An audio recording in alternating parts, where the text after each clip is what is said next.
Bonjour à tous, aujourd'hui on est en compagnie de Joël, Joël Gimbert qui est un multi-entrepreneur, philosophe, je dirais peut-être tu as réfléchi à plein de sujets, tu connais plein de choses et on va discuter une petite heure aujourd'hui pour que tu nous partages un petit peu tout ton savoir. Ça s'est fait de manière un peu comme ça, de fil en aiguille. J'étais passé chez toi et puis ça a été très intéressant les discussions qu'on a eues, donc je me suis dit que ça serait intéressant d'échanger aujourd'hui. Est-ce que tu pourrais te présenter un petit peu déjà pour que les gens sachent à qui ils ont affaire dans cet épisode?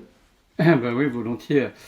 Donc, je m'appelle Joël Gimbert, je vais avoir 72 ans demain, hein, Eh donc ben, quand même sympa. De mon état professionnel, je suis architecte depuis 40, pour 45 ans bientôt. Voilà, passionné, habité, c'est une vocation. À 14 ans, j'étais un cancre notoire à l'école et j'avais aucun doute sur le fait que je deviendrais architecte, alors que ça faisait rigoler tout le monde. Donc c'est vraiment une vocation qui m'a pris je ne sais comment, mais qui m'habite toujours, ce qui fait que j'espère bien continuer à œuvrer dans mon métier jusqu'à la fin de mes capacités, on va dire, hein. Peut-être pas à la fin de ok, mes jours, mais à la fin de mes capacités. Donc c'est vraiment d'un ordre passionnel, une vocation qui m'habite et ma vocation, au-delà des sujets techniques, juridiques de notre métier qui sont très complexes, c'est vraiment la vocation de créer, quoi, de créer du nouveau et quelque part très modestement de changer le monde là où on est, quoi, ouais, comme on peut. Voilà, ok. une Ça s'est passé contribution. comment? Ça s'est passé comment ton parcours parce qu'aujourd'hui du coup tu as ta boîte, tu as plusieurs employés, tu travailles t'as créé quoi? Ton cabinet, ça ressemble à quoi? Et c'était quoi le parcours pour arriver à ça? Eh ben, le parcours pour arriver à ça, c'est d'être complètement inconscient, pour commencer, hein, surtout, se jeter à l'eau. C'est faire en allant, quoi. Je veux dire, c'est l'expression que j'aime bien, faire en allant sans trop réfléchir avant, mais faire évidemment réfléchir en allant. Donc, j'étais diplômé, comme j'ai redoublé 2 fois, donc j'étais pas très en avant. J'ai fait mon service militaire, donc j'ai fini archi, je devais avoir 27 ans. Ok, Et je me suis installé aussitôt parce que bah, c'était en 82 et il n'y avait pas de boulot. Donc il fallait que. Donc je me suis installé et comme j'avais pas de boulot, pas d'argent, pas de relation, j'étais installé à Nantes. Donc ce que j'ai trouvé comme idée, c'est de lancer un peu l'aménagement des lofts à Nantes. Donc j'allais dans les agences immobilières, je leur disais est-ce que vous avez des choses que vous n'arrivez pas à vendre, là, des moutons à 5 pattes. Et je faisais des projets dessus et du coup ils me vendaient en même temps que le projet. Donc c'est comme ça que j'ai démarré à Nantes avec vraiment des lofts, hein, qui n'existaient pas. Donc ok, c'était ça l'idée. L'idée c'était d'amener de la valeur ajoutée à des produits complexes pour pouvoir les rendre vendables avec la maîtrise économique, technique et conceptuelle, quoi. Donc ça a démarré comme ça. Et puis après, donc à Nantes et après j'ai migré à donc j'ai monté enfin j'étais en personne physique, hein, avec un dessinateur ou deux. Et puis après, progressivement, c'est comme un escalier qu'on monte, en fait, hein. On gravit les marches de la taille des projets. Et aujourd'hui, je suis sur des projets qui dépassent les 30 millions d'euros, quoi. Donc ça commence à faire du lourd, quoi. Et pour ce faire, j'ai une équipe d'une douzaine de personnes avec moi, dont maintenant des associés, parce qu'il y a un architecte avec moi depuis plus de 20 ans. Et donc voilà, c'est devenu un peu collégial, ce qui me permet moi maintenant, depuis septembre, de ne venir que 3 jours la semaine, quoi. Voilà, donc c'est ok, ça l'idée. Donc c'est une SAS.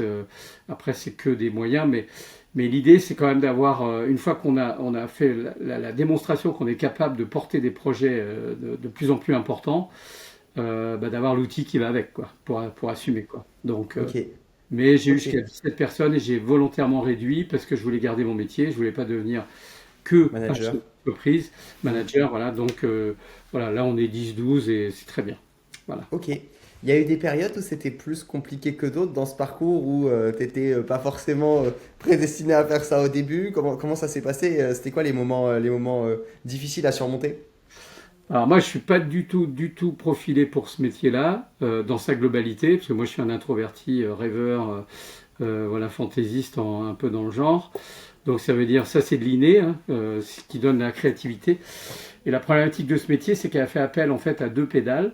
Il y a une pédale qui s'appelle effectivement, on va dire la compétence, où il faut apprendre son métier. Moi, j'ai dirigé plus de 200 chantiers pour apprendre mes gammes, hein, vraiment, parce que je voulais apprendre mon métier, la technique. Donc là, ça a été difficile parce que c'était pas mon tempérament d'aller donner des ordres sur les chantiers et tout. Donc quand je me suis installé à Nantes, je suis à la Maison des Compagnons et puis j'ai demandé à travailler avec eux, les Compagnons du Devoir. Et en fait, ils m'ont formé en même temps que j'étais apprenti et architecte sur mes propres opérations, quoi. Donc ça, en 3-4 ans, j'ai eu vraiment une formation assez, en accéléré de très très bon niveau. Donc j'ai dirigé pendant 20 ans, ouais, 200 chantiers. Et puis, et après, bah, j'ai envie de dire, il y a l'autre pédale, après la compétence, c'est le talent. Et le talent, on l'a pas. Et si on a la graine du talent, bah, faut bosser pour le développer, quoi. Voilà. Et en fait, l'exception dans le métier, une fois la compétence, je dirais, acquise, réalisée, c'est le talent. C'est ça qui fait la différence. Moi, je me présente comme un technicien poète, mais je mets technicien d'abord et poète après, quoi. Hein, parce que Ok. la poésie, elle a de la valeur que si la technique s'est bien passée. Technique, l'économie, le planning et tout le bazar, quoi. Et donc, c'est quoi pour toi le talent? Si c'est quelque chose qu'on doit développer, si c'est pas quelque chose d'inné, c'est ça? Pour toi, le talent, c'est quelque Oui, chose qui se développe? Si c'est bah, inné et il faut le ouais. pratiquer pour développer par contre son talent, c'est ça? Ben oui, je veux dire, à un moment donné, le musicien, voilà, une fois qu'il maîtrise le solfège, son instrument, il peut donner un peu de supplément d'âme, on va dire, avec la mélodie, quoi. C'est la notion quasi mélodique des choses qui est au-delà du rationnel et de l'objectif, c'est quelque chose d'un autre ordre. Hein, Charles Pépin a écrit un très beau livre là-dessus, sur le beau, la notion du beau, qui est au-delà de la notion de Platon, hein, la notion du beau qui résonne en fait, non pas dans notre mental, mais dans une autre dimension de nous-mêmes, quoi. Donc voilà, donc ça c'est très très lié à l'hémisphère droit du cerveau. Moi je suis un passionné des deux hémisphères. Je Ok. suis locataire maintenant des deux hémisphères, mais j'étais propriétaire que de l'hémisphère droit, et maintenant je suis locataire de l'hémisphère gauche, rationnel, objectif et tout. Voilà. C'est-à-dire locataire Bah, d'une partie de ton cerveau. au sens où c'est pas inné et que c'est un droit d'usage, quoi. Hein. Mais c'est pas, ça fait pas partie de moi au départ, quoi. Et je pense que aujourd'hui, c'est la grosse carence qu'il y a dans notre mode éducatif franco-français, c'est qu'on active que l'hémisphère gauche rationnel. Le petit Paul à la maternelle, il n'a pas le droit de déborder quand il fait son dessin parce que c'est grave, ça va même être écrit dans son dossier. Moi, j'appelle ça le syndrome de la clôture électrique. La vache, elle s'approchera plus du tout de la clôture. Et ben c'est pareil. Ça veut dire aujourd'hui, on se lâche plus, quoi, au sens noble, hein, du terme. Et moi, des créatifs, je n'en rencontre quasiment pas. Hein. Je rencontre des cerveaux Pinterest qui vont aller chercher des références et puis un peu les mimer, mais je rencontre pas des gens. Voilà. Donc moi, à un moment donné dans ma carrière, j'ai arrêté toutes les revues, tous les abonnements, toutes les influences. J'ai dit, je veux faire, passez-moi l'expression, mes merdes à moi, quoi. D'accord? Ok, Pour aller chercher ce qu'il y avait au fond de moi, quoi. Bon, et puis ok. c'était pas si merdique. Donc pour toi, la créativité, enfin, moi je l'utilise pas forcément pour la créativité, même pour le focus, etc. Je parle de, tu sais, souvent de couper le bruit autour. Là, en l'occurrence, tu me dis aller sur Pinterest, etc. Toi, aujourd'hui, ce que tu attends des architectes, bah, par exemple, qui travaillent avec toi, pour prendre cet exemple-là, c'est qu'ils fassent naître ce qui est en eux. C'est ça pour toi la créativité? Oui, c'est ça, c'est d'aller chercher en fait la part d'utopie, la part de rêve, la part de supplément qui peut exister en soi, l'espoir en fait, quoi, l'espoir de plus, de mieux, quoi, de mieux. Et je crois que c'est ça, quoi. Et c'est pour ça que quand je vois un jeune qui veut devenir architecte, je lui pose deux questions. La première, c'est est-ce que tu hésites avec un autre métier? S'il me dit oui, je dis choisis l'autre, parce que ce métier-là, c'est lui qui nous choisit, c'est pas nous qui le choisissons. Et puis la deuxième question, c'est est-ce que tu as envie de changer le monde, quoi? Voilà, mais modestement, quoi. Et changer le monde, c'est contribuer en fait à changer le monde en apportant, en inventant, et avec en fait une notion du sens, de l'intention qui est hyper importante, quoi. Et en fait, c'est l'intention. Moi, je vis mon métier dans une grande responsabilité d'accueillir dans des bâtiments que j'aurais fait réaliser des milliers et des milliers de personnes. C'est une responsabilité considérable, quoi. Et si un appartement est mal orienté, pas bien dessiné, si je suis pas d'accord pour aller y habiter, je veux pas que ça parte de l'agence, quoi. C'est viscéral, quoi. Pour moi, c'est d'abord ça, quoi. C'est d'abord un métier de responsabilité. Alors si en plus, au-delà de la responsabilité, on amène de la poésie, j'ai envie de dire, bon, c'est tout bon, quoi. C'est magnifique. Comment tu as eu l'idée là de faire d'être architecte en fait? Comment tu savais, enfin, t'as des personnes dans ta famille, des personnes autour de toi pour avoir ces idées et cette envie de faire ça depuis si jeune? Alors j'avais un oncle mythique qui était architecte, qu'on voyait pas, d'accord. Donc je pense que c'est lui indirectement qui m'a inspiré parce que je le rêvais, quoi, cet oncle architecte, quoi. Bon, mon père était ébéniste, hein, il était dans le bois et il était très artiste. Bon, c'est vrai qu'il m'a initié aussi au mobilier, à des styles et tout. Donc, et il était très introverti, quoi, très très inspiré. Il pouvait rester plusieurs heures sans rien faire, à rêver, quoi. Donc moi, je crois que c'est ça, quoi. En fait, on a besoin de rêveurs aujourd'hui dans cette société objective, rationnelle et mécaniste, en fait, hein. On a besoin de rêveurs et de rêverie, quoi. Donc il faut donner une part, en fait, noble au rêve dans la vie, quoi, pour moi. Et Ok. après, évidemment, on descend dans la réalité, quoi. Ça va de soi, hein. Ok, ouais, ouais, je comprends complètement. Et comment tu fais pour... Enfin, quel conseil tu pourrais donner aux personnes pour laisser exprimer justement leur créativité et leur rêverie, etc. Tu prendrais du temps pour ça? Tu penses que c'est complètement inné? Il y a des choses qu'on peut faire ou pas pour laisser émerger ce qui doit sortir? Bah, je crois qu'on a tous ce potentiel-là, quoi. Mais à mon avis, Ok. pour laisser émerger, faut arrêter de réfléchir, quoi. D'accord? Faut arrêter de réfléchir, arrêter de juger la chose qui vient, accepter d'avoir tort, de se tromper. Voilà, nous, dans notre process créatif, qui me fascine toujours, moi je dis toujours, nous, on n'a pas de génie parce qu'on commence d'abord par avoir tort, avant peut-être à un moment donné avoir raison, quoi. Donc on trouve par récurrence, en fait, hein. Voilà, bon, il y a des gens qui... et donc c'est de laisser en fait émerger les choses en soi, sans vouloir les maîtriser, sans vouloir les dominer. Voilà, qu'est-ce qui vient en moi? Voilà, nous, la chance qu'on a en tant qu'archi, c'est que, enfin, pour ceux qui ont le métier, je dirais physiologiquement, c'est qu'on a un écran là dans la tête et on voit tout en 3D dans notre tête. Donc moi, entre 4 heures du matin et 7 heures du matin, bah, il y a des films qui se jouent sur les projets, puis j'arrive à l'agence, je dis, bon, bah non, c'est ça qu'il faut faire, quoi. Donc ça devient quelque chose de presque organique, quoi. Mais c'est Ok. vraiment de se lâcher au sens, laisser les choses venir, quoi, et les regarder, sans les juger. Pour moi, c'est ça. Ok. Je crois que tu pratiques des exercices comme du yoga, de la méditation, etc. pour justement revenir à soi et à ta vérité, un peu ton essence. Est-ce que tu peux nous parler de ce que tu fais ou est-ce que ça n'a pas de rapport? Ouais. Bon, c'est un rapport dans la recherche d'un équilibre. On est dans des vies tellement denses, tellement intenses.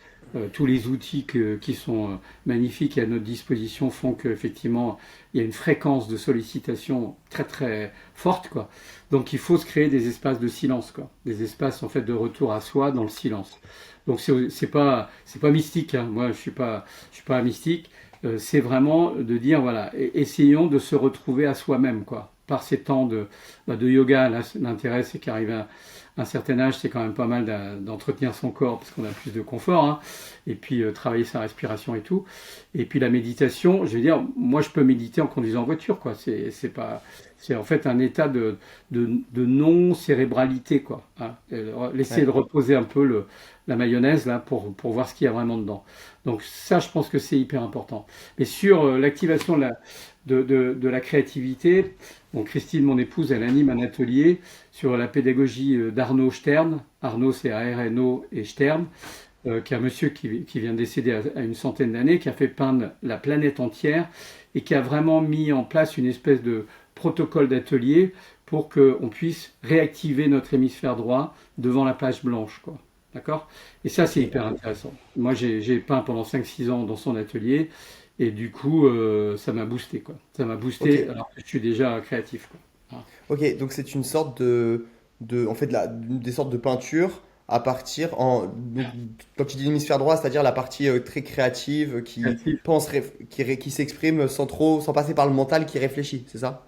Ben, ce que disait Einstein, il disait toutes les grandes inventions, c'est une intuition, hémisphère droit. C'est le roi, ce que disait Einstein. Après, hémisphère gauche, c'est le valet. C'est lui, il est là pour mettre en application l'intuition et la regarder, la décortiquer, la mettre en musique, on va dire. Il dit c'est le valet. Et déjà Einstein disait, le problème, c'est que dans nos sociétés, on a mis le valet à la place du roi. D'accord? C'est fondamental. Et c'est vraiment ça, quoi. On en est vraiment là, quoi. Donc en fait, on est tous inspirés, connectables, on a tous la capacité, mais on lâche plus ou moins. Dans l'atelier de Christine, par exemple, j'ai vu Dominique, une prof de maths, pendant 2 ans faire des carrés dans des ronds, dans des losanges, dans des triangles et tout. Et je dis, mais Dominique, c'est pas possible, quoi. Je dis, alors là, tu vas pas. Elle me dit, je dis, tu rentres dans l'atelier, tu vois la couleur rouge, tu prends le pinceau rouge, tu vas devant ta feuille, et puis tu fais ce qui vient, quoi, la gestuelle qui vient.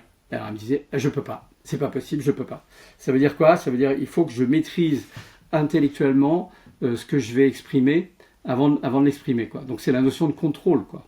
Et en fait, non, il faut lâcher le contrôle, c'est ce que je disais précédemment, pour laisser l'idée venir, quoi, tout simplement, sans la cadrer, voilà. Et puis après, la regarder. Donc c'est un peu alternatif, quoi. On a une envie, on a une intuition, l'hémisphère droit. L'hémisphère gauche regarde, il dit ouais là mais ton truc ça a coûté trop cher ou c'est pas possible, ça va se casser la figure. C'est en fait un système alternatif entre les deux hémisphères du cerveau, mais faut avoir la pédale de l'intuition quoi. Donc faut laisser bien les intuitions. Alors nous on La, fait beaucoup, finali- pardon. la finalité de ça, ouais, dis-moi. La finalité de ça, ben, c'est de vrai au sens modeste, hein, au sens de créer des choses, d'amener un tout petit peu de nouveau ou de renouveau. C'est ça quoi. Et en architecture, nous on fait des concours, on fait au moins une dizaine de concours par an. Et ben c'est voilà, c'est l'idée qui gagne si elle est bien maîtrisée, mais c'est l'idée qui gagne quoi. Donc en fait c'est quelque part de faire émerger des idées quoi, tout simplement, hein. Alors évidemment qu'on ne crée jamais du néant, hein. On est toujours, on brasse dans tous les sens des données à l'endroit à l'envers. Donc on crée jamais, je dirais, ex nihilo, c'est pas vrai quoi. Mais par contre, on réassemble en fait, hein. On vient ensemblier d'idées, puis on crée un petit truc en plus, et puis voilà. Donc quand on est, je dirais, passionné par l'acte de création, c'est presque une addiction quoi. C'est fabuleux. Ok, hyper intéressant. Hyper intéressant. Je sais que tout à l'heure, tu t'as dit que tu n'étais pas un mystique, mais je sais que tu t'intéresses quand même, je pense, je sais pas, les mots que tu mets dessus, à la conscience, peut-être la spiritualité, des choses un peu plus métaphysiques que seulement le concret. C'est quoi un petit peu tes croyances autour de ça ou les choses sur quoi tu te reposes? Bah moi, bon, ouais, j'ai une quête personnelle, hein, mais moi je suis pas du tout, comment dire, je suis pas un prêcheur, quoi. Moi Ouais. je, T'es un explorateur peut-être? ouais, Un peu plus? oui, mais je témoigne éventuellement de ce que de mes croyances, effectivement. Mais alors moi, que l'autre y croit ou pas, ça n'a aucune importance. Mais Ouais, ouais, l'important, c'est de je mettre en comprends partage. complètement. C'est vraiment c'est du témoignage. Bon, moi, je crois qu'on est beaucoup plus que ce qu'on apparaît, quoi. Je veux dire, moi, j'appelle ça la marionnette. Bon, Joël n'existait pas avant que je naisse, il n'existera pas après mon départ, d'accord? Donc, c'est une marionnette que j'aurais animée pendant le temps de ma vie. Donc, moi, c'est comme ça que je vois la vie. On est beaucoup plus que ça. Et à partir de ça, si on admet qu'on est plus que ça, on devient effectivement, Joël, la marionnette, devient beaucoup plus que ce qu'elle était, quoi. D'accord? Parce qu'il y a autre chose qui peut s'exprimer et tout. Bon, c'est vrai que c'est Écartole ou écartolé, hein, mais Écartole parce que ça fait, qui dit passer de la conscience du personnage de la pièce de théâtre à la conscience de l'acteur. D'accord? Bon, bah voilà. Donc moi je suis plutôt dans l'idée qu'effectivement je suis plus que la marionnette personnage Joël qui s'anime en tant qu'architecte dans cette vie-là, quoi. Voilà. Bon. Ok. Donc, C'est quoi qui t'a fait dire ça? J'ai un peu des intuitions similaires. Euh, c'est quoi qui t'a amené sur ces quêtes-là? C'est des lectures, des expériences que tu as vécues dans ta vie? C'est quoi qui t'amène à ces croyances? Aujourd'hui, il y a des personnes qui suivent des religions un peu plus cadrées, on va dire. Voilà, c'est expliqué, c'est comme ça, c'est assez simple. Là, c'est des théories, tu vois, que je rejoins en fait beaucoup. Et ça m'intéresse de savoir comment t'es arrivé à ces conclusions, en fait. bon, le chemin n'est pas rectiligne, hein, ça c'est sûr. Donc je crois que bah, moi, je dis des fois, voilà, c'est comme un oignon qu'on épluche, on enlève les peaux, on ne sait pas combien il y en a, quoi. Donc à un moment donné, il y a peut-être encore des peaux à enlever, hein, sans doute, même très certainement. Non, c'est vraiment bon, le rapport à la mort qui est importante. Bon, nous on a vécu une noyade familiale où effectivement j'ai eu le privilège, entre guillemets, d'être confronté à la mort en direct. Donc après, on se dit, voilà, c'est quand même quelque chose qui active la réalité en fait de l'après-vie, on va dire. Moi, j'aime pas tellement le mot mort parce que j'y crois justement pas trop. Donc je crois que c'est une quête justement qui est pas très rationnelle, qui est intuitive, qui peut passer par bon voilà, j'étais en Inde dans les ashrams pour voir un peu ce qui s'y passait entre l'hindouisme, le bouddhisme, le catholicisme, hein. Si on écoute bien la parole du Christ, il nous le dit, hein. Le problème c'est que de Jésus, il nous dit plein de choses. Le problème c'est que les gens à la messe ils écoutent pas. Donc mais en fait quand on croise, on va chercher un peu partout, on s'aperçoit qu'effectivement voilà, on développe une sorte de conviction quoi, de conviction profonde que la mort n'est pas une fin, mais c'est un passage, plus des expériences personnelles, effectivement, de connexion. Parce que quand on est créatif, en fait, on devient un peu médium, quoi, quelque part. Parce que qu'est-ce que c'est que créer, quoi? C'est ça le truc. Alors, il y a deux notions, moi, que j'aime beaucoup. C'est la notion de latent et de patent. Et c'est dans le Ouais. dictionnaire. Le latent, il est défini comme ce qui existe et qui n'est pas manifesté. Donc D'accord? qui est quelque part, mais on sait pas où. Voilà, je saurais pas dire non plus. Donc voilà, Joël. Petit problème technique. J'ai eu le temps d'enlever Oui. le switch et tu as changé de... T'as Ah, rallumé j'ai ta changé, hein. tablette. Non, t'as rien changé. Bon, on parlait Ah, t'as changé, ouais. du latent et du patent. Oui. Et le créatif était une sorte de, si j'ai bien compris, hein, de pont entre attraper des idées qui sont quelque part pour les mettre, les manifester dans le monde 3D, quoi, en fait. Ou même sous forme d'idées, quoi. Ouais, dans le monde concret matériel, ouais, je pense que c'est ça, ouais, c'est une espèce de passeur en fait entre les deux plans. Et je trouve intéressant que dans le dictionnaire officiel, il y ait cette définition du latent. Quand j'ai trouvé ça, je dis ah là, c'est croustillant quoi. Donc ça veut dire effectivement, on admet le fait que quelque chose existe, mais ne soit pas manifesté. Bon, donc c'est un peu, c'est l'idée de la muse du poète, quoi, là. Qu'est-ce que c'était que la muse, si ce n'est effectivement une espèce d'ambassadrice de l'idée, là, qui venait inspirer le poète, quoi. Donc c'est un peu ça, quoi. Donc c'est des connexions, en fait, entre les deux. Et je pense que la problématique de notre, on va dire, société, culture sociétale, c'est qu'on est devenu trop objectif, quoi, au sens du contingent, quoi, ce qu'on appelle le contingent en philosophie, hein, tout ce qui est palpable et tout ce qui est, en fait, quelque part, tout ce qui nous limite. Donc, à mon avis, ça rejoint un peu le rêve, quoi. Faut pouvoir rêver pour pouvoir aller chercher, se balader dans le latent, hein. Bon, Ok. voilà. Ah. Et t'as pas, je crois que tu as pas mal voyagé aussi. Est-ce que tu as trouvé justement d'autres cultures qui t'ont inspiré par rapport à ça? Tu as appris quoi par rapport à ça avec tes voyages? Bah, bon, oui, oui, je pense qu'il y a des cultures globalement. Bon, moi, j'ai pas mal voyagé en Amérique latine, mais un peu en Inde et tout. Enfin, on voit bien en Asie que, euh, en Asie, on n'est pas binaire, quoi. On est plutôt ternaire, quoi. On n'est pas dual. On essaie de faire tourner les choses et il y a toujours une alternative, un entre-deux. Voilà. Alors que nous, on est quand même un peu binaire, quoi. C'est vrai, c'est faux, c'est dur, c'est blanc, c'est noir et tout. Moi, je me souviens d'un prof d'art plastique en sixième qui nous a appris tous les gris colorés. Ouais, Ok. truc, ouais, gris coloré, bonjour, moi c'est gris. Ben non, non, non, il y a des gris colorés. Et Monsieur Bouvier, il s'appelait. Et génial, il nous a appris la perspective. Ah, moi, à 11 ans, je connaissais la perspective, les gris colorés, les primaires, enfin toutes les couleurs. Mais rien que la notion de gris coloré, elle montre en fait toute la nuance, toute la subtilité qu'il peut y avoir dans les choses. Aujourd'hui, on dit à quelqu'un, c'est quelle couleur ça? Ah bah c'est gris, d'accord? Et ben non, c'est gris, mais pas seulement. C'est gris bleu, gris rouge, gris jaune et tout. Et donc c'est ça, et c'est un peu ça qu'au fur et à mesure, on perd, c'est en fait toutes les gradations intermédiaires, toutes les nuances. Et je pense qu'il faut essayer d'aller plus loin justement dans le fond. Et c'est une quête du fond, quoi. Quel est le fond du gris, quoi? Bah, il y a du noir, il y a un peu de blanc, mais il y a une couleur ou deux couleurs. Donc c'est là-dessus quoi qu'à mon avis il faut pas lâcher quoi parce qu'aujourd'hui on le voit dans le langage c'est devenu très réducteur quoi il y a des amplitudes de langage c'est super super c'est mortel enfin je veux dire, entre les deux il y a quand même des mots qui ont plus de sens quoi donc on perd en fait toutes les gradations et on s'appauvrit quelque part de beaucoup de ces nuances en fait qui faisaient vraiment la richesse de notre univers quoi univers objectif hein mais notre Ok. univers objectif s'appauvrit, quoi. Voilà. Et de quoi du coup tu te nourris, toi, pour éviter enfin, pour savoir tout ce que tu sais et pour nourrir aussi ta créativité? Tu lis, tu regardes des films, tu discutes avec des gens. C'est quoi un petit peu ce qui a construit tout ce que tu sais aujourd'hui, tout ce que tu crois?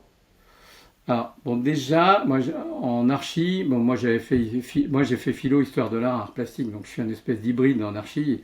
L'école voulait me virer parce que j'étais nul en maths, les maths ne servant à rien en architecture, si possible d'ailleurs. Ah bon?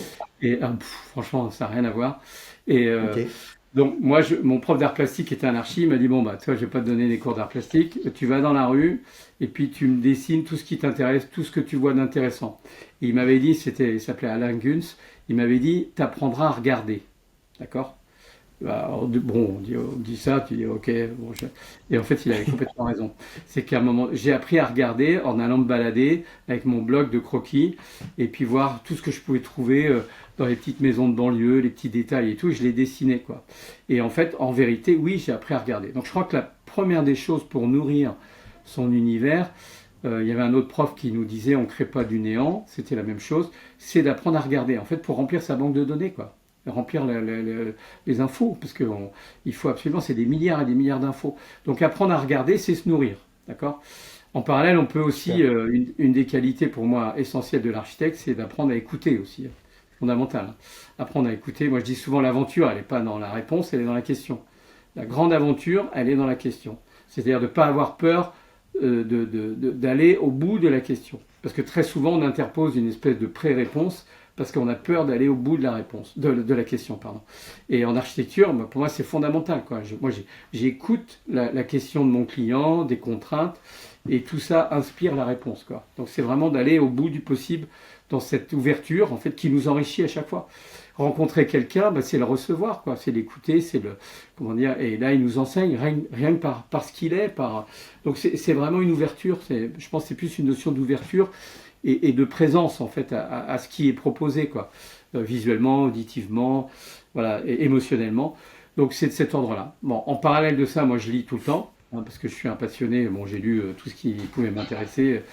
Moi j'ai fait une formation de géobiologue il y a 40 ans, hein, avec un groupe qui C'est s'appelait quoi? Habitat.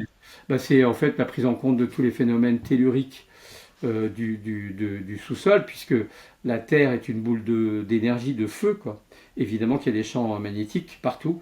Donc déjà de commencer à considérer un peu ce qui se passe en dessous avant d'envisager de faire quelque chose au-dessus, quoi. Donc déjà, voilà, il y a des lieux qui sont quand même pas favorables, là, je dirais, au bien-être. Hein, moi, je suis pas catastrophiste, mais il y a des lieux qui sont pas favorables au bien-être. Donc les intégrer dans notre approche. Voilà, quand on voit un arbre qui est tout cassé, tout tordu, on peut imaginer que soit c'est la foudre qui lui est tombée dessus, soit il est sur un croisement de réseaux Hartmann ou Curie, enfin différents réseaux magnétiques qui peuvent le perturber, quoi.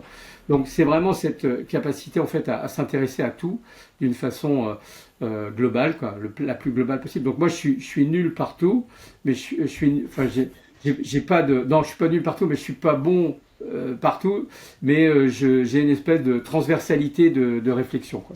Ce qui me permet de travailler aussi avec des gens qui sont spécialistes, quoi. Bon, c'est toujours un grand plaisir que de travailler avec nos ingénieurs, qui sont eux, par contre, des spécialistes au bout de leur branche, et qui, la plupart du temps, prennent la branche pour le tronc. D'accord? Donc moi je leur dis non, non, non, on va pas faire un projet pour vous, le spécialiste de structure, ou vous, l'acousticien ou le thermicien. Non, on va faire le moins mauvais possible pour tout le monde, la moyenne, quoi. Donc c'est une transversalité de réflexion. Et en fait c'est ça, quoi, parce qu'aujourd'hui réellement on a fractionné en fait la compétence et quelquefois des formes d'intelligence parce qu'on a spécialisé les gens et ils ne s'inscrivent plus, quoi. Et quand je dis qu'ils sont sur leur branche, qu'ils prennent pour le tronc, c'est qu'ils considèrent que il n'y a rien d'autre que leur branche et que du coup ça devient dans leur tête hors sol, hein, le tronc. Alors qu'en fait non, c'est un assemblage transversal de tas de problématiques. Et c'est le grand privilège et la difficulté de notre métier d'archi, c'est qu'en fait c'est extrêmement transversal, quoi. Donc nous on est des espèces de chefs d'orchestre, on écrit la partition et après on la fait jouer. Mais on n'est pas les meilleurs violonistes, les meilleurs pianistes et tout, quoi. D'accord? Donc on travaille après avec des bons musiciens. Mais il faut les Et mettre dans la partition. c'est qui du coup? Ça va être les personnes qui vont construire? C'est qui exactement Non, bah, au les... départ, nous, c'est les bureaux d'études, hein. On travaille beaucoup Ouais, en équipe avec les bureaux d'études, puisqu'on est co-concepteur avec tous les bureaux d'études sur plein de sujets, hein. Ça démarre le bureau d'études géomécanicien qui va faire des sondages de sol, il va dire non, non, les fondations, il faut les faire comme ça, à telle profondeur. C'est donc, si par exemple, il faut descendre les fondations très profondément, on peut avoir un intérêt à mettre un sous-sol, puisqu'il va être rentable vu qu'il va falloir descendre les fondations. C'est toute cette réflexion-là, en fait, qui embrasse tous les sujets, quoi. ok. Bon, mais pour être archi à peu près débutant confirmé, il faut entre 10 et 15 ans d'expérience, hein. Donc moi j'en ai Ok. 45, donc ça, je commence à peu près à comprendre le sujet, À quoi. comprendre comment ça marche. Tu m'as Ouais, parlé de géobiologie, si je me trompe pas. ouais, la géobiologie, T'as oui. fait un des sujets que tu as étudié, très intéressant. Franchement, je ne suis pas très calé.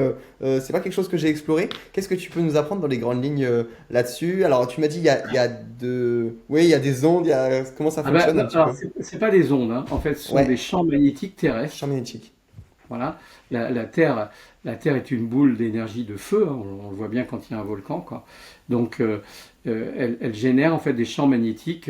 Donc, les deux réseaux les plus connus, c'est le réseau Hartmann et le réseau Curie. Donc couplé à la présence d'une faille dans le sous-sol ou d'une nappe d'eau ou d'une circulation d'eau polluée, ça peut créer des phénomènes perturbateurs au niveau du bien-être physiologique, quoi. Donc c'est pas de la sorcellerie, hein, c'est vraiment quelque chose de voilà. Donc ça c'était moi une première approche. Je faisais partie d'un groupe qui s'appelait Habitat et Santé à l'époque avec Gilbert Altenbach et Boone Legré. Bon, ça m'a un peu défriché le cerveau, ça, hein. Et puis après j'ai continué, j'ai étudié la rythmologie, j'ai été voir un peu les ondes de forme, enfin tout. Il y a évidemment tout un savoir sur cet univers-là que moi j'ai intégré très modestement dans mon travail et pour essayer de faire au mieux possible, quoi. Vraiment au mieux possible pour ceux qui vont habiter dans les bâtiments, quoi. Ok, Voilà. tu m'avais parlé de, justement, je sais pas si c'est enfin je pense que c'est en rapport pour ce bien-être des bâtiments que tu crées, de certaines règles de mesure, des rapports de mesure que tu utilises. Tu peux nous en dire plus là-dessus? Ouais, ben les deux derniers grands initiés hein, au niveau de la rythmologie, c'était Claude-Nicolas Ledoux et Le Corbusier, qui était vraiment. Bon, il avait créé le modulor, qui était en fait un espèce d'outil, je dirais, d'organisation de proportion. Quand on fait un sondage auprès du public, il y a des rectangles qui réjouissent plus que d'autres, quoi. Un rectangle, par exemple, d'une proportion entre 1,5 et 1,6 plaît beaucoup. Voilà. Donc Euh, un de largeur pour un 6 de longueur. Ouais, voilà. Donc c'est les principes de proportion et là il y a des sondages. Donc c'est vrai qu'après, moi dans mes petites recettes, je vais utiliser si possible toujours la même proportion. Si j'ai un rectangle, je vais essayer d'utiliser au maximum la même proportion, quoi. Et ça crée quelque chose d'harmonieux en fait, hein. Donc après, on le voit, les gens, ils le ressentent, hein, ils disent ah, c'est vraiment sympa, quoi. Mais bon, après nous, derrière, il y a tout le boulot d'approche à la fois sensible et puis un peu rigoureuse, quoi, au niveau de certaines recettes, quoi. Donc Ok. voilà, donc c'est bon. Après, en parallèle de ça, moi j'avais fait HQE, une formation en ingénierie HQE, haute qualité environnementale en 99, donc vraiment dans les premiers, tout premiers, à la Villette, à l'école de la Villette. Ok. Qu'est-ce que Pour ça... Ouais, et qu'est-ce que ben ça, c'est? c'était au début. En fait, comment dire, il y a une prise de conscience environnementale consécutive à Tchernobyl, la vache folle et sans contaminer. D'accord. C'est les trois événements, je dirais un peu difficiles, qui nous ont amenés à ce que, on va dire vers 2004, par là, on se dit tiens, l'environnement c'est important. D'accord. Avant, on n'en avait aucune conscience. Moi, en 99, quand je suis allé faire la formation, on me disait mais c'est quoi ton truc là, HQE, c'est quoi, qu'est-ce que tu vas faire et tout, pourquoi et tout. Les gens, voilà.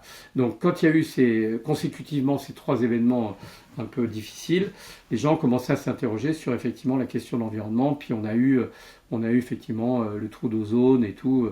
Bon, voilà, il y a eu plein je dirais d'informations qui ont fait que. Donc, moi, j'étais militant, j'étais convaincu et je travaillais dans cette démarche-là depuis presque 20 ans.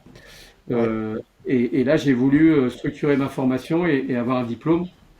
Donc, j'ai fait haute qualité environnementale à la Villette pendant un an, et ce qui m'a permis vraiment d'avoir des contacts avec tous les sachants européens, parce qu'en France, personne n'y connaissait rien, pour ainsi dire, et puis d'aller plus loin dans une approche effectivement un peu codifiée. Bon, maintenant qui est devenue à la française, c'est-à-dire à la française, on a des obligations de moyens, un peu de résultats, mais surtout de moyens. Donc aujourd'hui, c'est devenu surtout une performance, on va dire, énergétique, d'accord, au niveau de la Ok. consommation d'énergie. Les Et défis maintenant, d'architectes, c'est ça, les défis globaux des ouais, voilà, architectes, ça va être ça. le bas carbone, nous on a été pyramide d'or bas carbone en je sais plus combien, 2020 je crois. Voilà, donc c'est des sujets qu'on touche un peu.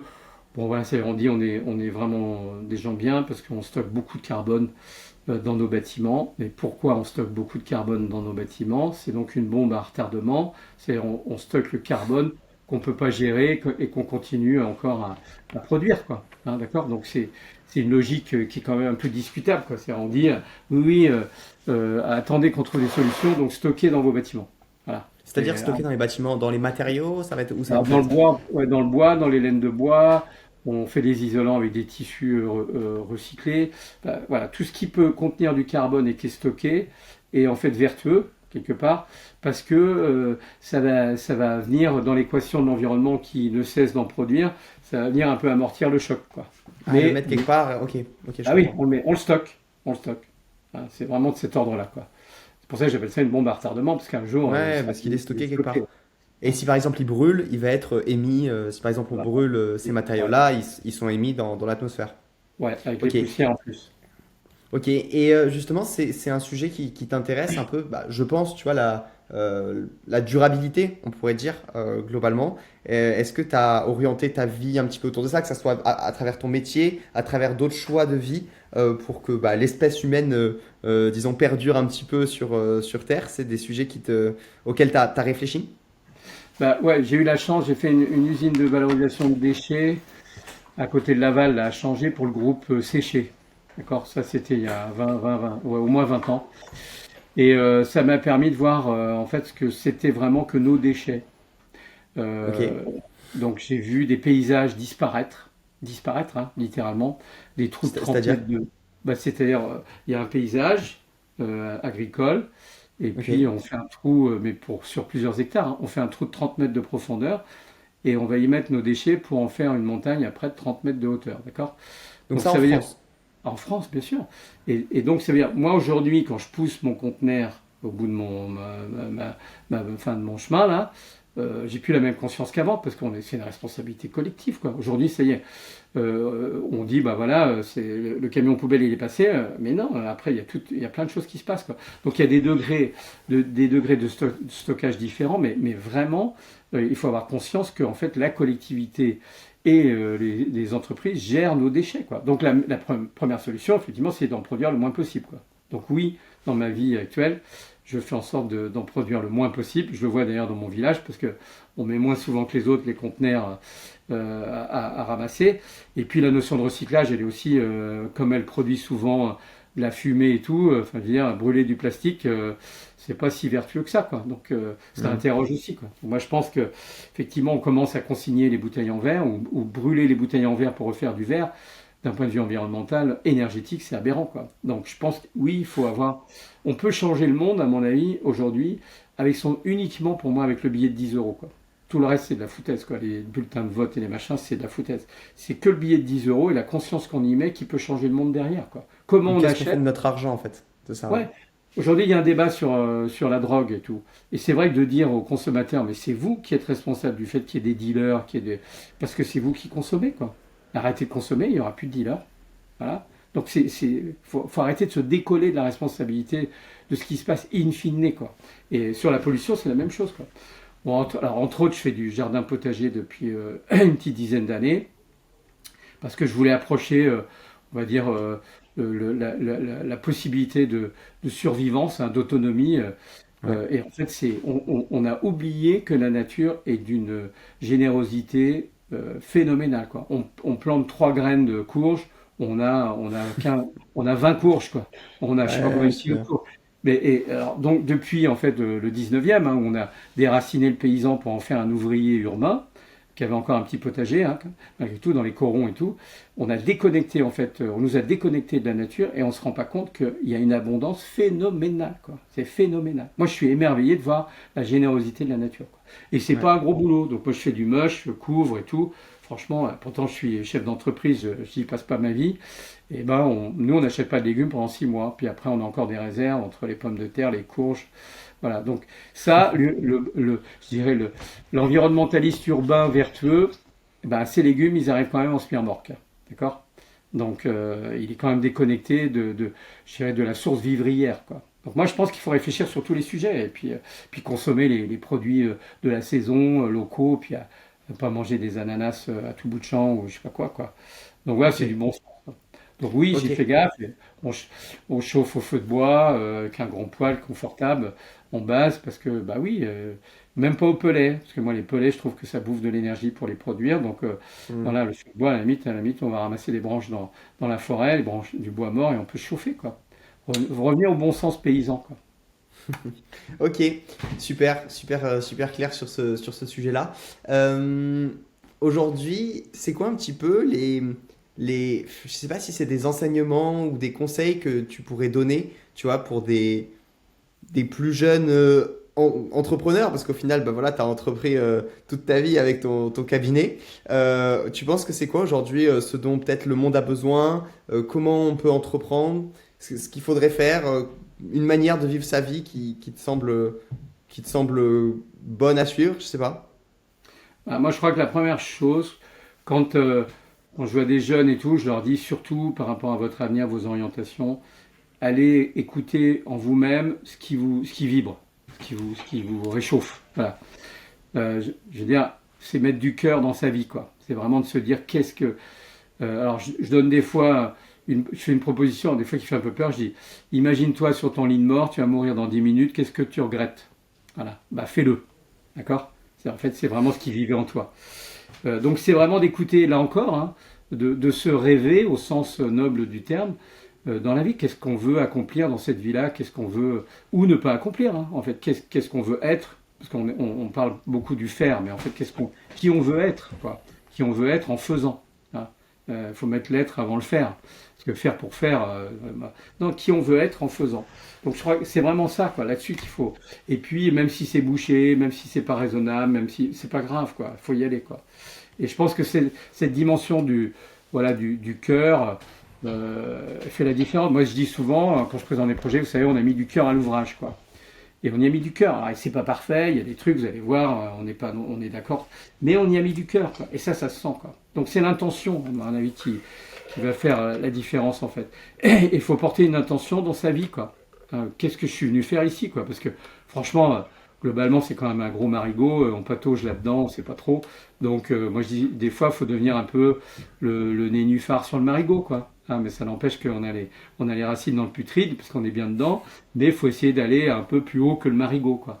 Voilà, donc je pense pas que la vie, le sens de la vie, ce soit effectivement de gagner du fric pour du fric. Évidemment qu'il faut de l'argent pour vivre, mais au-delà de ça, comment on va inspirer l'argent quand on en a, qu'est-ce qu'on va en faire. Enfin, c'est le sens, quoi. Pour moi, c'est le sens, profondément le sens en fait des choses, quoi. C'est Ok. là-dessus. Redonner du sens à sa vie, quoi. Ok, et donc selon toi, parce que du coup, à faire ce qu'on aime, enfin moi aujourd'hui, je sais que si je faisais encore plus ce que j'aimais, je passerais peut-être plus de temps à faire des voyages, de la musique, enfin j'en sais rien, tu vois, des choses qui me rapporteraient moins d'argent. Euh, Forcément, à l'instant T où je suis dans une phase où quand même faut que je mette de la croissance, tu vois, pour entre guillemets peut-être sécuriser mon futur, etc. Tu penses comment on peut trouver de l'équilibre là-dedans? C'est une question que je me pose, tu vois, plus pour moi que. Là, je pense qu'il faut pas oublier ce qu'on aime. C'est ça le truc. Il faut pas l'occulter. Après, on peut le différer, on peut se dire, bah oui, effectivement, comme tu viens de le dire, c'est pas le moment, mais ne pas l'oublier, quoi. Ne pas l'oublier, parce que trop facilement, on va mettre ce qu'on appelle le mouchoir dessus, tu vois, et puis on va dire, bah non, c'est pas raisonnable, il faut faire ci, parce que voilà, la conjoncture, elle est comme ça, ou que j'ai des peurs, parce que bon, il y a quand même beaucoup de peurs qui nous dirigent. Hein. Moi, je crois que c'est ça, c'est en fait d'avoir court terme, moyen terme, long terme, mais pas oublier ce qui nous fait vibrer pour le moyen terme si on peut pas le faire dans le court terme. Tu vois. Donc c'est surtout ça, quoi. Pas devenir amnésique de soi-même, quoi. Tu vois. C'est vraiment ça, quoi. Se dire, oui, ok, aujourd'hui, bah, voilà, l'avion, quand il décolle, il consomme beaucoup plus d'énergie qu'une fois qu'il est en croisière. Hein. Donc, quand on Ouais, ouais, démarre, c'est ça. effectivement, faut s'arracher. Faut s'arracher. C'est ça. Donc, c'est logique. Et après, par contre, une fois qu'on est en croisière, on a plus de latitude pour dire on va porter tel choix. Voilà, on a Ouais, plus je de comprends. liberté. Bon, Ok. moi qui suis en retraite depuis 10 ans maintenant, retraite active, bah, je Ouais, travaille parce très que. active. Ah ouais, non, mais moi, c'est le privilège absolu. Je travaille parce que j'ai décidé de travailler, parce que ça me passionne. Et si ça me passionne plus, j'arrête. Non, mais là, je suis à un stade de la vie où, là, normalement, si la santé suit, on a beaucoup moins de limites, quoi. Mais bon, le parcours, il n'a pas été comme ça. Hein. Hmm. D'accord? Ouais. Il faut pas oublier ses rêves, quoi. C'est ça. Est-ce qu'il y a des périodes de ta vie où justement tu as été moins aligné avec ce que tu as fait? Est-ce que tu dirais que tu as des regrets aujourd'hui de choses que tu as vécues ou tout est parfait et c'est comme ça que ça devait se passer? C'est quoi un peu ta vision des choses par rapport à ça? Pour moi, tout est parfaitement imparfait. D'accord? Il n'y a pas d'histoire. Moi, je suis pas dans une espèce de vision absolutiste, ni de ma vie, ni des autres. Je pense que globalement, j'ai fait ce que j'ai pu avec mes limites, même les erreurs que j'ai commises et tout. C'était comme ça, c'était une expérience à vivre parce que j'étais à ce niveau-là de compréhension des choses. Voilà, donc moi, honnêtement, alors je dois être un espèce de naïf ou je sais pas, mais j'ai pas de regrets. J'ai pas de regrets. J'ai de la responsabilité, mais j'ai pas de regrets. D'accord. Donc moi, je considère qu'effectivement, on patauge dans l'imperfection absolue. Donc je vois pas comment on peut s'imaginer d'une intégrité totale. Donc j'ai fait des pas de côté, j'ai commis des erreurs. j'ai sans doute blessé des personnes et tout, mais voilà, mais je dis c'est comme ça, quoi. C'est comme ça parce qu'à l'époque, je pouvais pas faire autrement, j'étais pas capable. Donc je pense que c'est ça, enfin, faut se fiche la paix, quoi. C'est Fabrice Midal qui a écrit un livre, Foutez-vous la paix, quoi. Hein, qui est un Hmm. grand bouddhiste français, qui a un excellent ouvrage. Ben, faut se foutre la paix, quoi. Parce que comment peut-on imaginer d'être je dirais, d'une intégrité absolue dans un monde qui ne l'est pas, quoi. C'est pas possible. Hmm. Donc, moi j'appelle ça la danse du ventre, hein. On fait la danse du ventre pour trouver le passage, on se débrouille comme on peut. Mais on sait où on veut aller, quoi. Ou le parallèle, c'est celui qui a un hors-bord, il va tout droit avec son moteur à 500 chevaux, là, comme une grosse brute.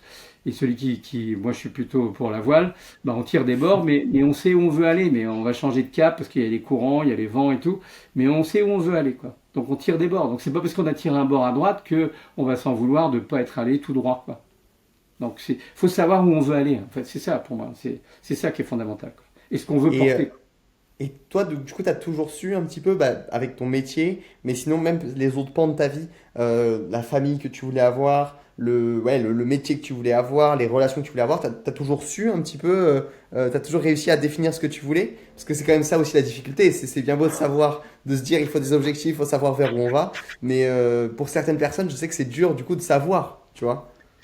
Ben, je crois qu'on sait pas, on sait jamais vraiment. Bon, moi, moi j'ai un parcours. Je me suis fait, j'étais barman de boîte de nuit pendant 8 ans. Bon, j'étais voir ailleurs, hein, j'étais voir l'inverse, hein. J'étais colporteur à 16 ans, je vendais des trucs pour me faire un peu de pognon. Donc, et à un moment donné, j'ai compris que mon chemin, il allait dans. J'ai compris qu'il fallait que j'établisse un chemin en cohérence avec ma sensibilité profonde, quoi. Donc, voilà. Mais avant, j'ai été faire mes tours de piste, d'accord. Et puis, j'ai fait mes 400 coups et tout, il n'y a pas de problème, hein. Et je crois que ça, c'est important. Voilà, ça, c'est important. Après, non, je pense que voilà, si un enfant ne tombait pas 3000 fois, il ne saurait jamais marcher, quoi. Bah, ça veut dire c'est pareil pour nous, quoi. On tombe, on se trompe. Je reviens à Charles Pépin, Les Vertus de l'échec. Ouais, Génial, livre bien sûr, génial. quand j'étais jeune. Ouais. Bah oui, Les Vertus de l'échec. Donc, il faut accepter l'échec, quoi. Et l'échec, c'est pas un échec. On ne devient pas l'échec parce qu'on a échoué. On devient quelqu'un qui a l'expérience de l'échec. C'est vachement différent, quoi. Ben, nous, on fait des concours. À chaque fois qu'on gagne, je dis il faut qu'on comprenne pourquoi on a gagné. Et comme on perd plus souvent qu'on gagne, parce qu'on est quand même des losers, hein, quelque part, et ben faut comprendre pourquoi on a perdu, quoi. Donc c'est l'enseignement qui compte. C'est l'enseignement sur le chemin, quoi. C'est tout. Mais oui, moi, je me suis trompé et puis je donnerai de leçon à personne. Enfin, moi, je j'ai aucune prétention, hein, du tout, du tout. Juste de témoigner, voilà, de ce que j'ai essayé de faire, comme pour les projets d'architecture, le moins mal possible, hein, Le moins le mal moins mal possible. possible. Voilà. C'est ça, en Génial. fait. Ouais, c'est tout. Mais après, les gens qui Super. font plus. Voilà. Non, mais c'est sympa d'en parler. Ouais, c'est sûr, c'est sûr. Et c'est déculpabilisant. On pourrait dire un peu ce discours que tu partages où en fait, bah, le monde est imparfait, nous sommes donc imparfaits et on fait de notre mieux. Et si on fait de notre mieux, c'est l'essentiel pour vivre sa vie en fait. Génial. Alors, Ben, ouais, en fait, ça serait insupportable pour le monde si on était parfait. ouais, bien sûr, Ça serait pas tolérable. bien sûr. Donc, il nous exclurait, quoi. Et on serait plus là, quoi. Ok. Donc, si on est là, c'est bien parce qu'on est en accord avec le monde qu'on façonne tous les jours, chacun à notre niveau, quoi. Donc, non, non, c'est une magnifique pièce de théâtre, un gros bordel, en fait, de pièce de théâtre. Donc, voilà. Faut pas rouler des Vivons, mécaniques là-dedans, quoi. Hein. Puis vivons-la le pleinement. roi sur la pièce, le roi sur la pièce de théâtre, à côté du clochard de la pièce de théâtre, quand il va passer derrière le rideau, il sera plus ni roi ni clochard, quoi, après sa mort, quoi. D'accord? C'est vraiment des Ok, jeux de rôle, quoi. c'est C'est des tout. jeux de rôle. Voilà. Génial. Et est-ce qu'il y aurait d'autres sujets que tu voudrais qu'on aborde aujourd'hui ou on a déjà fait un bon petit tour un peu de ta pensée et des choses que tu... Même s'il y en a, il y a encore beaucoup de choses, mais est-ce qu'il y aurait un sujet qui te tenait à cœur en particulier de partager Non, moi aujourd'hui déjà j'ai l'impression d'avoir été bavard, c'est ce que dit Christine, mon épouse, elle me dit que je suis bavard parce que j'ai des choses à dire. Après c'est voilà, c'est le sujet qui c'est le sujet qui me branche, mais non, non, vraiment non, ce que je voudrais dire quand même, c'est effectivement la misère de la créativité est quand même un fléau pour notre pays parce que la seule alternative qu'on va avoir face à l'IA, qui est complètement hémisphère gauche, hein, l'IA, qui stocke des données, voilà, qui brasse en fait les données, c'est la créativité. Donc moi j'invite vraiment à développer la créativité des jeunes enfants et des adultes, hein, il n'est jamais trop tard, parce que je ne vois pas comment on va pouvoir faire face à cette IA qui va être beaucoup plus intelligente au niveau du cerveau gauche, enfin de l'hémisphère gauche que nous, quoi. Donc voilà, chantons, dansons, dessinons, écrivons, mais arrêtons de raisonner parce qu'on ne fera pas le poids. Donc Incroyable. Ouais. Développer sa créativité, ah un ouais, des ouais. bons sujets qu'on a abordé. Si je fais un petit peu un tour, j'ai pris quelques notes sur tout ce que tu as partagé. Il faut créer des espaces de silence. La grande intuition vient de l'hémisphère droit, qui est le roi, et l'exécution vient de l'hémisphère gauche, qui est le valet. Et on a mis le valet à la place du roi. Alors ça, c'est pas toi, c'était de Einstein, Ici, selon ce que tu m'as Einstein, dit. ouais. Ouais, ouais, ouais, Euh, ici, Einstein. le latent et le patent, on a abordé ces notions. Le latent, ce qui existe mais qui n'est pas encore manifesté, et le patent, bah, ce qui est manifesté, donc le créatif fait le lien entre les deux. Se nourrir, c'est apprendre à regarder et apprendre à écouter. Comme ça que toi, tu te nourris en plus des lectures et de tout ce que tu as pu partager. Plein d'autres sujets comme la géobiologie, c'est bien ça, hein, l'étude sur Ouais, ouais, ouais, c'est les champs ça. magnétiques. Ouais, Super.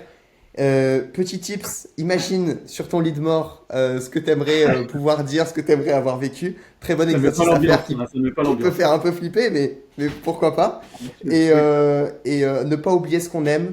Tout est parfaitement imparfait. Le manque de créativité est peut-être le fléau de notre époque. Donc j'invite tout le monde à plus de créativité dans ce monde. Moi, j'aurais dû noter parce que je vais tout oublier. Eh bien, je les ai, je t'enverrai. C'est quoi qu'il a dit? La misère de la créativité est un fléau pour notre pays, surtout face à l'IA. Ah ouais, ouais, non, mais c'est sûr. C'est ça. Réveillons-nous, réveillons-nous. Réveillons-nous. On s'en Génial. charge, hein. On s'en charge. Eh ben, Joël, merci beaucoup Bah, pour cet merci échange. S'il y a des personnes qui veulent peut-être te contacter, je peux laisser un email ou peut-être quelque chose pour, si jamais quelqu'un veut échanger avec toi, on mettra ça juste en dessous, tu me diras. Ouais, bon, après, bon, voilà, je suis pas forcément disponible parce que j'ai encore une agence à faire tourner, hein, donc j'ai pas. Ouais, j'imagine Oui, bien. possible, mais c'est pas dit que je puisse répondre aussitôt, quoi. Il Ouais. n'y a pas de souci. Voilà, donc, Non, mais on sait jamais. Tu sais, il y a des fois, en fait, ça donne des opportunités. Moi, j'ai toujours partagé ma vie, mes pensées, mes choses sur Internet. Et des fois, en fait, il y a des choses qui sont évidentes et c'est un moyen de rentrer en contact avec d'autres humains sur lesquels on est un peu sur la même fréquence, je pourrais dire, ou je sais pas trop. Si jamais, bon, au pire, envoyez-moi un message et je vous mettrai en contact si besoin avec Joël. bon, moi, je suis à Guérande, hein, autour des remparts.